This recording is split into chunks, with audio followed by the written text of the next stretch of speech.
حضرت مولانا فخر جہاں دہلوی محبت کے آدمی تھے نا، اللہ تعالیٰ نے انہیں بڑا نوازا، ان کی محبت لوگوں کے دلوں میں بڑی بڑھنے لگ گئی۔ تو لوگ ذرا دھیان رکھتے ہیں کہ کس بندے کی آج کل واہ واہ زیادہ ہے۔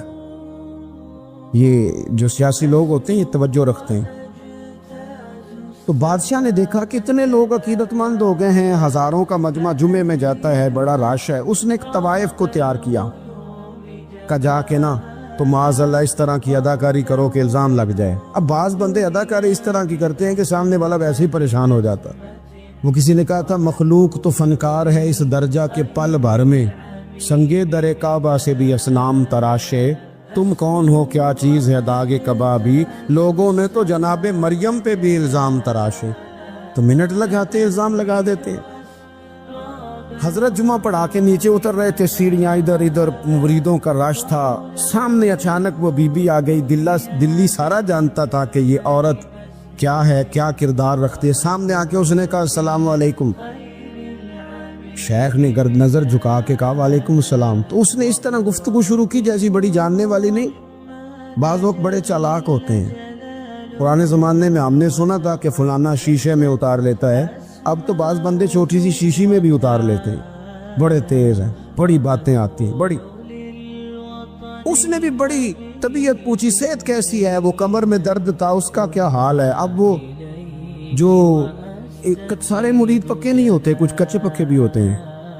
وہ جو کچے پکے تھے وہ پریشان ہو گئے کہ واقعی کبھی پوچھا تو نہیں پیر صاحب سے رات کو کہاں ہوتے ہیں۔ وہ فٹافٹ کہنے لگی وہ رات آپ آئے تھے تو آپ کھوٹے سکے دے گئے، میں ابھی دکاندار کے پاس گئی ہوں، اس نے لیے ہی نہیں، مجھے تو کوئی سودا چاہیے تھا، یہ پہ کھوٹے سکے۔ ہم تو دشمن کو بھی پاکیزہ سزا دیتے۔ ہر جگہ الجھنا نہیں چاہیے، زیادہ صفائیاں دینے والے کو بھی لوگ کمزور سمجھنے لگ جاتے ہیں۔ ہر وقت تھوڑی صفائی دیں گے۔ حضرت شیخ نے اس کی بات سنی اور ہنسے، مسکرائے، اور مسکرا کے نہ تو اپنی جیب میں ہاتھ ڈالا اور اصلی سکے نکالے اور 3 دفعہ فرمایا بیٹی، او میری بیٹی، او پیاری بیٹی، تو نقلی دے جا، اصلی لے جا، اور میرا پتر دوبارہ بھی ضرورت پڑی تو آ جانا، فخر جہاں کا دروازہ کھلا ہی ملے گا۔ ہم تو دشمن کو بھی پاکیزہ سزا دیتے ہیں۔ آپ محبت کریں گے، سامنے والا آئے جتنی مرضی نفرت لے کے آئے، ہم اپنا لہجہ کیسے بدلیں؟ ہمارے پاس وہ ہے ہی نہیں جو لوگ چاہتے ہیں پیدا ہو۔ کہاں سے لائیں وہ نفرت؟ وہ بازاری زبان کہاں سے لائیں؟ وہ کہاں سے لائیں گفتگو جو گفتگو اس طرح کی ہے کہ ویسے کوئی شریف آدمی نہیں کرتا؟ کیسے لائی جائے؟ آپ کسی کو دیکھ کے کبھی بھی اپنا لہجہ خراب، وہ جو کر رہے ہیں وہ اس کا معاملہ ہے، ہم تھوڑی، ہم محبت والے ہیں، محبت والے اپنی بولی بولتے ہیں۔ وہ کس طرح سامنے والے کی سطح پہ اتر کر بات کریں گے؟ حضرت نے فرمایا پتر ضرورت پڑے تو دوبارہ بھی آ جانا۔ یہ بات کرتے ہی نا پھر شیخ سیڑھیاں اترنے لگے، اور جب سیڑھیاں اتر گئے تو 3-4 منٹ کے لیے وہ بی بی سکتے میں آئی، کانپنے لگی، پھر دوڑ کے جا کے حضرت کے پیروں میں بیٹھ گئی، کہنے لگی بابا ایک بات تو بتا، تو مٹی کا بنا ہے کہ کستوری کا؟ تو سندل کا بنا آدمی ہے؟ میں تجھے بدنام کرنے آئی، الزام لگانے آئی، چاہیے تو یہ تھا کہ لوگ مجھ پر تھپڑوں کی برسات کرا دیتے، تیرا چہرہ جلال سے سرخ ہو جاتا، اور میں بدنام کرنے آئی۔ اور میں دلی کی وہ والی خاتون ہوں جسے کبھی کسی نے بیٹی نہیں کہا، کبھی کسی نے بہن نہیں کہا، اپنوں نے بھی رشتے بنانے چھوڑ دیے، جس نے دیکھا بری نظر سے دیکھا، پر تو کس محبت کا آدمی ہے؟ میں بدنام کرنے آئی اور گناہوں میں لتھڑی ہوئی کو تو نے بیٹی بنا لیا۔ یہ جملے کہتے ہی اس خاتون نے دوپٹہ اٹھایا، چہرے پہ اوڑا، اور کہنے لگی دلی والوں اب میں تمہیں بتاؤں گی فخر جہاں کی بیٹی کس طرح کی ہوتی، اب میں بتاؤں گی۔ آج کے بعد میرے مکان کو کوئی گانے باجے کی جگہ سمجھ کے نہ آنا، اسے میں نے مسجد بنا دیا ہے، قیامت تک مدینے والے کے نام کی اذانیں پڑی جائے گی۔ حضرت ابراہیم ابن ادھم بادشاہ تھے، گھر میں سوئے ہوئے تھے، طبیعت میں روز خیال آتا تھا کہ اللہ اللہ ہونی چاہیے، یار یہ دنیا تو تھوڑی چند روزہ ہے، وہی لفظ جو ہم سارے نہیں کہتے، دنیا چند روزہ ہے۔ تو پھر بندہ پوچھے کتنے دن رہ گئے ہیں آپ کے پاس؟ کہتا بڑی عمر پڑی ہے ابھی صحیح ہونے کے لیے، حالانکہ دنیا یہ روز کہتا ہے، اور تیاری کیا ہے